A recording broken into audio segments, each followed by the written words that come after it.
UP के प्रयागराज जिले के विकासखंड बहरिया मुख्यालय पर शुक्रवार को क्षेत्र पंचायत की पहली बैठक आयोजित की गई। बैठक में बीजेपी नेत्री और सदस्य विधान परिषद निर्मला पासवान मुख्य अतिथि के तौर पर उपस्थित हुई।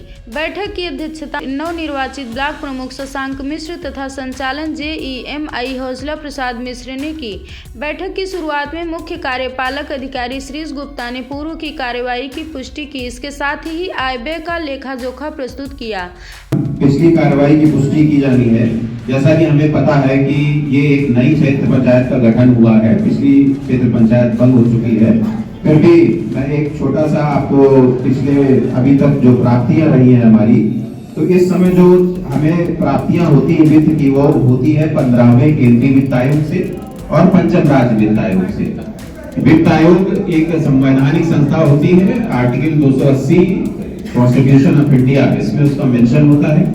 इससे जो है स्थानीय निकायों को, क्षेत्र पंचायतों को, ग्राम पंचायतों को, जिला पंचायतों को फंड की प्राप्ति होती है। उसी के अनुसार उसी में राज्य वित्त आयोग का गठन होता है, जिसमें कि सरकार प्राप्तियों के आधार पर उसमें जो हिस्सा क्षेत्र पंचायत, ग्राम पंचायत या कि जिला पंचायत का होता है, उसमें से डिस्ट्रीब्यूशन होता है या संवैधानिक रूप से होता है। इतना मैं आपको बताना चाहूंगा। इसमें 1/4/2022 को जो हमारा अवशेष था 1/4/2022 वो 2,62,74,560 का था, 15वां केंद्र वित्त, और जिसमें अन्य प्राप्तियों को कराए गए कार्यों को घटा करके, जिसमें कि हमारी किस्तें भी हैं, कुछ कार्य कराए गए, तो अभी इसमें 2,67,81,000 अवशेष है।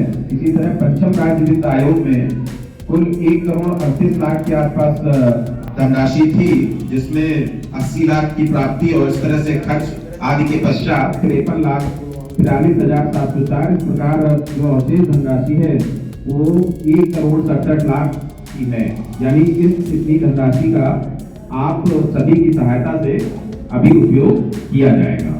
इसमें जो गत वर्ष कुछ कार्य हुए हैं, उसमें जो आपको अभी एक पत्र उपलब्ध करा दिया जाएगा, उसमें 1 से 13 तक कार्यों का वर्णन है, जिसमें कुछ इंटरलॉकिंग, कुछ नाली निर्माण, पक्का नाला कार्य इत्यादि के बारे में वर्णन है। तो ये पढ़ने की मुझे लगता है कि यहाँ समय इतना अधिक नहीं है कि एक एक कार्यों को पढ़ा जाए।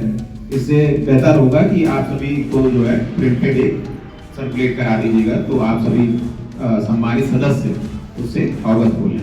पशु चिकित्सा अधिकारी प्रियदर्शना राव ने अपने विभाग के द्वारा संचालित योजनाओं के बारे में विस्तार से जानकारी दी। इसके साथ ही लंपी वायरस के टीके के बारे में विस्तार से जानकारी देते हुए बताया कि यह टीका निःशुल्क है। सभी लोग अपने अपने पशुओं को इस टीके को अवश्य लगाएं। सामुदायिक स्वास्थ्य केंद्र मैलाहा के अधीक्षक पंकज कुमार पवन ने आयुष्मान भारत और गोल्डन कार्ड के बारे में बताया। CDPO अशोक चौहान ने बाल विकास परियोजना द्वारा संचालित योजनाओं के बारे में जानकारी दी।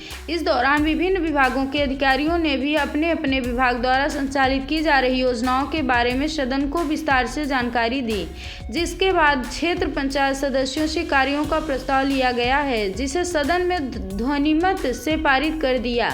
इस दौरान लगभग 3 करोड़ का प्रस्ताव पास करके शासन के पास भेजा गया। प्रधानमंत्री आवास योजना में हमारा जो पहले से आवास दिए गए हैं, और अभी एक प्रायोरिटी सूची है जिसका सर्वे चल रहा है, उसमें पात्रों और अपात्रों के बारे में जानकारी एकत्र की जा रही है, और वो एकत्र होकर के कंपाइल होकर के आ भी गई और जिले भेजी जा चुकी है। उसके बाद भी इसमें कई यहाँ पर रिक्वेस्ट प्राप्त होती रही है कि अभी भी कुछ लाभार्थी छूटे हुए हैं। तो समस्त सम्मानित BDC और समस्त सम्मानित प्रधानगणों से अनुरोध है कि ऐसे व्यक्तियों के आप एप्लीकेशन जो है अपने पास कलेक्ट रखिए, विकास खंड में उसकी कॉपी दीजिए। ग्राम पंचायत स्तर में मैं हमेशा बोलता रहा हूँ अपने सचिवों के माध्यम से कि वो हर ग्राम पंचायत में एक आवास रजिस्टर अवश्य बना लें। उसमें किसको किसको आवास मिल चुका है, कौन पात्र है और किसको दिया जाना है आवास, उसके बारे में अंकन अवश्य कर लें, ताकि यदि आगे कभी पुनः वेबसाइट चालू होती है भारत सरकार या प्रदेश सरकार जो मुख्यमंत्री आवास योजना की है, तो उसे हम फिर से उसमें शामिल करके उसका लाभ दे सकें। इसी तरह मुख्यमंत्री आवास योजना में अभी वर्तमान में एक लक्ष्य आया हुआ है। हमारे यहाँ से 10 लाभार्थी ऐसे पाए गए हैं जो कि पात्र थे। इसमें मुख्यमंत्री आवास योजना में जैसा कि आपको पता है कि कुछ क्राइटेरियंस अलग हैं इसके। इसमें आपका कुछ गंभीर बीमारियों से ग्रसित लोग हैं। अब इसी के बाद शांति की वह बनाए रखें तो एक बार थोड़ा सा हम लोग अच्छे से दे रहे हैं। तो दिव्यांग का लक्ष्य हो सकता है थोड़ा सा बढ़े। तो मेरा आपसे आग्रह है कि यदि कोई दिव्यांग आपकी नजर में ऐसे हैं जो कि आवास के पात्र हैं और उनको आवास अभी तक मिला नहीं है, तो मेरा आपसे अनुरोध है कि विकास खंड में उसका आप एप्लीकेशन अवश्य दिलवा दें, ताकि अभी के अभी हम उसको कंपाइल करके जिले पर भेज सके और उनकी पात्रता की जांच हो सके और यदि वो पात्र है तो उनको आवास दिया जा सके। मनरेगा की एक अलग से कार्य योजना बनती है जिसे मनरेगा से कराया जाता है। इस समय मनरेगा की जो कार्यदायी संस्था है वो ग्राम पंचायत है। इसमें ब्लॉक लेवल से फंड रिलीज होते हैं और मनरेगा में दो तरीके के काम, जैसे कि आपको पता है कि कच्चे काम और पक्के काम होते हैं, ये सभी को पता है। इसमें 60-40 का रेशियो मेंटेन करना होता है। कि अब जो ऑर्डर्स हैं वो ग्राम पंचायत लेवल पे ही आपको रेशियो मेंटेन करना होता है। इसमें हमारा जो उद्देश्य है वो अधिक से अधिक लोगों को रोजगार प्रदान करना होता है जो रोजगार की डिमांड करते हैं। नलकूपों से और नहर से जितने ग्राम पंचायतें लगी हुई हैं वो तो लाभान्वित हो जाती है, लेकिन दूर की जो ग्राम पंचायतें हैं वो लाभान्वित नहीं हो पाती। उसके लिए हम लोगों ने एक अभी शुरुआत करी है जो सिंचाई नालियों से संबंधित है। इसमें समस्त ग्राम सचिवों और रोजगार सेवकों के माध्यम से जो भी नहर के पास वाले उससे दूर वाले गाँव है वहाँ पर नालियों की खुदाई और उनका रख रखाव, उनकी साफ सफाई, इनके बारे में जो है हम लोग चर्चा करते रहते हैं। समस्त सम्मानित प्रधानगणों का इसमें एक बहुत अच्छा सहयोग भी मिला है और मैं ये चाहूंगा कि अभी जहां भी सिंचाई की आवश्यकता हो और नालियों का वहां पर प्रोविजन हो तो उसका प्रस्ताव कृपया मनरेगा योजना में आप अलग से अपनी जो ग्राम पंचायत की बैठक करते हैं उसमें उसको अवश्य शामिल कर ले ताकि उसका कार्य कराया जा सके। बैठक में एडीओ कोऑपरेटिव रामविलास मौर्य अनुपस्थित रहे, जिस पर एमएलसी निर्मला पासवान ने गहरी नाराजगी जताई। इसके साथ ही एमएलसी निर्मला पासवान ने ब्लॉक परिसर स्थित तालाब को गोद लेने की घोषणा करते हुए कहा कि ब्लॉक परिसर स्थित तालाब को अपनी निधि से अमृत सरोवर का निर्माण कराऊंगी। इसके साथ ही एमएलसी निर्मला पासवान ने अपनी निधि से सीएचसी मैलाहा में वाटर कूलर लगवाने की भी घोषणा की। आज बहरिया ब्लॉक में आने का सौभाग्य एमएलसी बनने के बाद पहली दफे हुआ है। मैं आती तो बहुत थी लेकिन एमएलसी बनने के बाद ये बुलाया जो वीडियो साहब ने, जो आपके अधिकारी हैं और हमारे शशांक भाई हैं छोटे, इन्होंने बुलाया, इसके लिए मैं आपको बहुत बहुत धन्यवाद देती हूँ। देखिए सारी बातों का निपटारा हो गया, निवारण हो गया, लेकिन एक चीज मैं आपसे कह रही हूँ, मैं कोऑपरेटिव डायरेक्टर उत्तर प्रदेश की सहकारिता में उस विभाग के अधिकारी नहीं आए और खादों की बहुत ज्यादा मारामारी हो रही थी। अब तो अभी की दवाई भी खत्म हो गई। आगे से चाहे वो खाद का मैटर हो, चाहे वो अभी आप मुख्यमंत्री और प्रधानमंत्री आवास योजना के बारे में भी बता रहे थे, आयुष्मान भी आपके बहुत पीछे है। और एक शिकायत और आ रही है एमएलसी बनने के बाद मेरे पास बार कि जिनके पास आयुष्मान डॉक्टर साहब कार्ड बना है तो उनको कुछ दिक्कतें होती हैं कि अगर वो प्राइवेट इलाज कराते हैं तो कार्ड से हो जाता है, लेकिन अगर आयुष्मान कार्ड लेके जाते हैं तो उनका क्या 18,000 है कुछ। मैंने पूरी जानकारी मांगी है, फिर मैं आपसे मिलूंगी, उसको भी दिखवा लीजिए। और ज्यादा से ज्यादा आयुष्मान कार्ड बने, ज्यादा से ज्यादा प्रधानमंत्री आवास योजना लोगों को मिले जिसका जो लाभ है। और कोटेदार भी अभी सहकारिता आए होते तो मैं उनसे पूछती जो राशन मिल रहा है मुख्यमंत्री जी की तरफ से वो उनको 100% मिले। मैं इस बात से बहुत खुश हूँ कि शशांक ने कहा है कि न खाऊंगा न खाने दूंगा, मतलब कि न किसी की एक पैसे की दलाली नहीं चलेगी, वो चाहे अधिकारी हो चाहे कर्मचारी हो। ईश्वर इतना देता है, भगवान इतना देता है, आप इतना पाते हो, चाहे प्रधान हो, चाहे मैं एमएलसी हूँ, चाहे शशांक जी हो, चाहे हमारे अधिकारी वर्ग हो, इतना सरकार ने दिया है कि आप ईमानदारी से अगर काम करेंगे, जनता के कामों को जो हमारे मुख्यमंत्री जी के यहाँ से आ रहा उनके योजनाओं को अगर धरातल पे आप पहुँचाएंगे तो आप दोबारा फिर बीडीसी बनेंगे, आप क्षेत्र पंचायत सदस्य बनेंगे, आप प्रधान बनेंगे, आप प्रमुख बनेंगे। और अधिकारी कर्मचारी को मैं इसलिए ज्यादा कह रही हूँ क्योंकि आप ही की कलम से लिखा हुआ और पत्रकार बंधु, जो कलम चल जाती है, कलम में बड़ी ताकत है, जो कलम चल जाती है वो अधिक हो जाता है। जैसे मैं अभी कह रही थी शशांक भाई से कि कोई रिकॉर्ड होना चाहिए, क्योंकि मैं बोल दी, शशांक ने बोल दिया, बीडीओ साहब ने बोल दिया, डॉक्टर साहब ने बोल दिया, इधर हमारे लेखाकार ये भी बैठे लिख रहे, तो रिकॉर्ड रहना चाहिए। आज हमने क्या बोला, कल हमें क्या मतलब वो होगा। तो ये सारी चीजें मुझे बहरिया ब्लॉक में आके बहुत अच्छा लगा। मैं तो खास तौर से भाई साहब को बहुत बहुत धन्यवाद देती हूँ। बहुत एक एक जगह एक एक कविता का पॉइंट इधर पॉइंट बोल रहे थे। मैं आपका तहे दिल से शुक्रगुजार, मैं आपका अभिनंदन वंदन करती हूँ।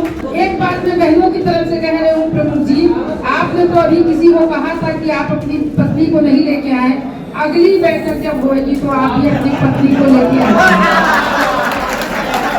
क्योंकि मैं भी एक महिला हूँ और मैं चाहती हूँ महिलाओं की भागीदारी जरा ज्यादा है। तो विधायक एक विधानसभा का होता है, आप लोग के आशीर्वाद से, आप लोग की दुआओं से और सुराओं विधानसभा की जनता की आवाज को आज उच्च सदन में पहुंचाने का काम माननीय योगी जी, माननीय केशव जी, माननीय पाठक जी ने किया है, मोदी जी ने। मैं आप लोगों को फिर से कहती हूँ कि मेरे लिए रात और दिन बराबर है। मैं 32 साल से 2012 में आई थी, 32 साल हो गया मुझे काम करते हुए क्षेत्र में, लेकिन 2012 में मैं चुनाव हार गई, फिर भी मैं क्षेत्र में लगी रही। आज उसका ये सिला मिला है मुझे कि मुझे एमएलसी बनाया गया है। बस एक बात को कह के मैं अपनी बात को विराम देती हूँ। मैं हिंदुस्तान की बेटी हूँ। मैं आपके ही बहरिया में नहीं कह रही हूँ, ये मेरी हर जगह बात रहती है कि मैंने जिस माँ की कोख से जन्म लिया, जिस पिता ने मुझे जन्म दिया, जिस माँ ने मुझे सिखाया चलना और जिस पिता ने मुझे आगे बढ़ाया, मैं उनकी सौगंध उठा के कहती हूँ कि मैं यहाँ राजनीति करने नहीं आई हूँ, मैं रिश्ते बनाने आई हूँ। मैं बेटी हूँ आपकी, मैं बहन हूँ आपकी, आपसे आशीर्वाद लेने आई हूँ, आपसे आशीर्वाद लेने आई हूँ। जय हिंद, जय भारत। बैठक की अध्यक्षता कर रहे ब्लॉक प्रमुख शशांक मिश्र ने कहा कि सबका साथ सबका विकास मंत्र के साथ विकास खंड का विकास करते हुए प्रदेश का मॉडल ब्लॉक बनाया जाएगा। इसमें किसी प्रकार की धन की कमी आड़े नहीं आने पाएगी। शशांक मिश्र ने कहा कि विकास खंड का विकास भेदभाव रहित होगा। इसके साथ ही ब्लॉक परिसर में दलालों का प्रवेश प्रतिबंधित रहेगा। इस दौरान शशांक मिश्र ने ब्लॉक परिसर में सुझाव पेटिका लगवाने की घोषणा करते हुए कहा कि सुझाव पेटिका में लोग अपना जो सुझाव देंगे उस पर अमल किया जाएगा। देखिए, ये हमारा परिवार है, क्षेत्र पंचायत सदस्य, ग्राम प्रधान। चुनाव के पहले तक तो हम, कोई हमारा विरोधी था, कोई हमारा सपोर्टर था। आज हम आप सभी लोगों से निवेदन करते हैं कि आप सभी हमारे परिवार के, हमारे लिए न कोई विरोधी है, हमारे लिए सारे सपोर्टर हो चुके हैं। आप लोग इस सदन में अपनी उपस्थिति दर्ज कराकर इस बात को घोषित कर दिए हैं कि आप सब हमारे साथ हैं। इसलिए हम आप सबका पूरी तरह से, चाहे प्रिंस यादव हो, चाहे मनोज यादव हो, सबका मैं बहुत दिल की गहराइयों से स्वागत करता हूँ। मेरा एक ऐसी योजना बनाने की चेष्टा है, क्योंकि ये बहरिया ब्लॉक आकांक्षी ब्लॉक है। वीडियो साहब ने बताया, आकांक्षी का मतलब होता है पिछड़ा ब्लॉक। पूरे जनपद में 3 ब्लॉक पिछड़े ब्लॉक हैं। तो मेरा फर्स्ट डे से ही वीडियो साहब से हम रिक्वेस्ट कर रहे हैं कि जिस पॉइंट पे हम लोग वीक हैं, पहले काम हम उसी पे करेंगे, क्योंकि लोगों को ये लगना चाहिए आकांक्षी मतलब पिछड़ा। पूरा देश आगे जा रहा है, विकसित मतलब विकासशील से विकसित की ओर बढ़ रहा है। माननीय प्रधानमंत्री जी, माननीय योगी जी घर घर पहुंचा रहे, शौचालय हर घर को पक्का करने की विचारधारा ला रहे हैं। जितने हमारे गरीब बंधु हैं, जितने हमारे पिछड़े लोग हैं, उनका पैर ढूंढ के एक समाज में उदाहरण सिद्ध कर रहे हैं कि हमारे लिए भाई सब बराबर है। माननीय प्रधानमंत्री जी ने कुंभ के मेले में पैर छू के क्या प्रूव किया? यही कि हमारे लिए सब कुछ एक है। जितने भी छोटे बड़े हैं सब हमारे भाई हैं, हमारे परिवार है, हमारे देश के निवासी हैं। तो मेरा मानना ये है कि सदन में बैठे जितने भी जनप्रतिनिधि हैं, सब हमारे लिए एक है। भाई जिनका ज्यादा व्यवहार है उनको जरूरी नहीं है कि क्षेत्र पंचायत की निधि, हमारी बड़ी बहन निर्मला जी हैं, और भी हमारे बड़े नेता हैं, विधायक जी हैं, माननीय प्रवीण पटेल जी, माननीय सांसद जी हैं, सबसे हमारे बड़े मधुर संबंध हैं। तो जरूरी नहीं कि क्षेत्र पंचायत से काम नहीं हो पाया तो काम नहीं होगा। काम होगा, इसकी गारंटी, काम होगा इसकी गारंटी। अब हमारी जैसी मतलब जो मैंने अभी तक सोचा है कि आज तक जो लोग नहीं बोल पाए या जो लोग नहीं बोलने के उसमें रहते हैं कि चलो जाने दो, हटाने दो, तो उनसे हमारा एक हम्बल रिक्वेस्ट है कि हमने एक चीज, सारे लोग अपना अपना लेटर हेड बनवाए, चाहे प्रधानमंत्री हो चाहे क्षेत्र पंचायत हो, सबके लिए हमने एक योजना का प्लान किया। सोमवार से यहाँ पे एक सजेशन बॉक्स का निर्माण कराया जाएगा वीडियो साहब के माध्यम से। तो उसमें आप लोग कभी भी, जैसे प्रथम और तृतीय बुधवार को जन सुनवाई माननीय मुख्यमंत्री जी की योजना आई है कि हर ब्लॉक में प्रथम और तृतीय बुधवार को जन सुनवाई का कार्यक्रम होगा। उसमें संबंधित अधिकारी सारे उपस्थित रहेंगे ब्लॉक में। तो जो सजेशन बॉक्स रहेगा, आपकी समस्या, आपके साथ साथ आपके गांव वालों की समस्या, सबको लिख के उस सजेशन बॉक्स में आप डालिए। उससे क्या रहेगा कि जब मैं बैठूंगा वो सजेशन बॉक्स में देखूंगा, मान लीजिए किन्हीं कारणवश मैं फोन नहीं उठा पाता, किन्हीं कारणवश मैं मिल नहीं पाता, तो कोई भाई, कोई माताएं, कोई हमारी बहनें पीछे न रह जाए, उनका काम न रुक सके। इसलिए हमने एक सजेशन बॉक्स का विचार आया, हमने वीडियो साहब से भी चर्चा की कि एक सजेशन बॉक्स रखा जाएगा जिसमें संबंधित जिस भी विभाग की कोई शिकायत हो तो उसको आप लोग देंगे, उसके लिए त्वरित कार्रवाई की जाएगी। जितनी हमारी 15 योजनाएं हैं, 15 पॉइंट है, इनकी क्या क्या योजनाएं हैं, इसकी एक एक कॉपी पूरे ब्लॉक में जितने विभाग आते हैं उस विभाग के कितनी योजनाएं हैं और उस योजनाएं में कितने लाभार्थी हैं और कितनी पेंडेंसी है। जैसे आयुष्मान कार्ड का भी बताया कि 4000 पेंडिंग है, शौचालय का बताया हमारे एडीओ साहब ने कि 18,000 बनना है, 4,000 बन पाया। तो सारी डिटेल की कॉपी सफाई कर्मी के माध्यम से आपको एक पूरा डॉक्यूमेंट का हम पूरा एक वही देंगे कि हमारे ब्लॉक में कौन कौन से विभाग हैं, क्या क्या उनके कौन कौन से अधिकारी हैं, उनका नंबर क्या है, क्या क्या योजनाएं हैं, किसका लाभ आप उठा सकते। तो आप लोगों को सजेशन बॉक्स मंडे को लग जाएगा। मंडे में आप लोग अपने गांव समाज की जो भी समस्याएं रहेगी उसको अपने लेटर हेड पे बढ़िया नाम और नंबर लिख के सजेशन बॉक्स में डालेंगे। उसके बाद मेरी जिम्मेदारी है कि जब भी सुनवाई रहेगी तो जितनी कार्रवाई मैं किया रहूंगा उसको मैं अपने चौथे माध्यम स्तंभ मीडिया के माध्यम से हम खुद ही सबको अवगत कराएंगे कि ये शिकायत मुझे आई थी, इसका ये निस्तारण किया था।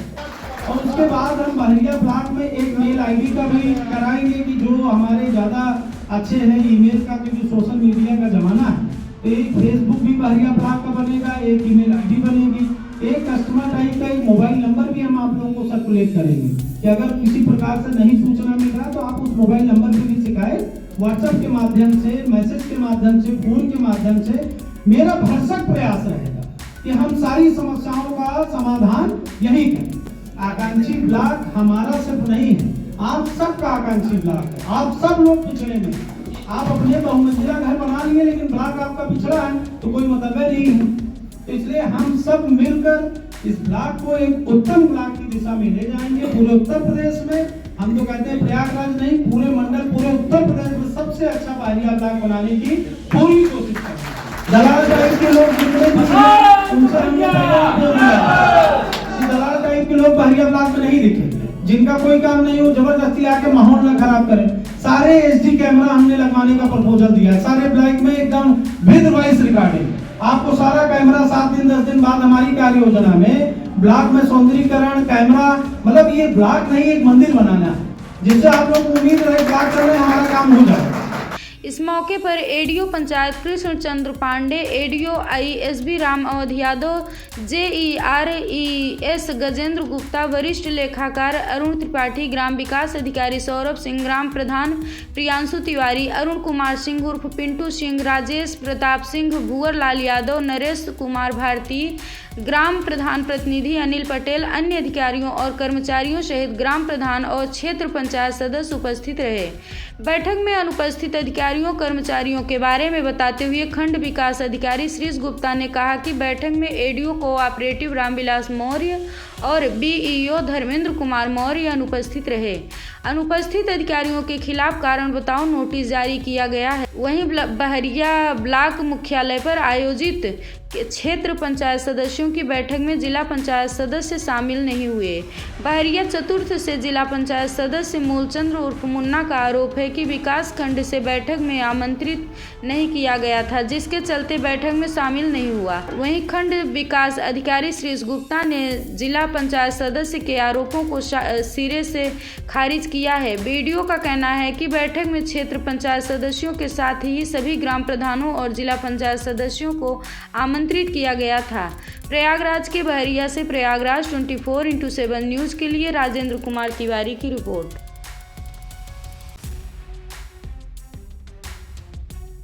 यूपी के प्रयागराज जिले के बहरिया चौराहे पर शुक्रवार की दोपहर बहरिया थाना अध्यक्ष रमेश कुमार सिंह ने वाहनों का चेकिंग अभियान चलाया। इस दौरान 33 वाहनों का ई चालान किया गया। बहरिया थाना अध्यक्ष रमेश कुमार सिंह द्वारा की गई इस कार्यवाही से वाहन चालकों में अफरा तफरी का माहौल छाया रहा। बता दें कि शुक्रवार की दोपहर बहरिया थाना अध्यक्ष रमेश कुमार सिंह ने ब्लॉक मुख्यालय के सामने वाहनों की चेकिंग की। इस दौरान बिना हेलमेट और बिना सीट बेल्ट लगाए वाहनों को रोक कर चालान किया गया। थाना अध्यक्ष रमेश कुमार सिंह ने बताया कि कुल 33 वाहनों का चालान किया गया, जिसके साथ ही वाहन चालकों को हेलमेट और सीट बेल्ट को लगाकर वाहनों को चलाने की हिदायत दी गई। वहीं थाना अध्यक्ष द्वारा की गई इस कार्यवाही से वाहन चालकों में हड़कंप सा मचा रहा। प्रयागराज के बहरिया से प्रयागराज 24x7 न्यूज़ के लिए राजेंद्र कुमार तिवारी की रिपोर्ट।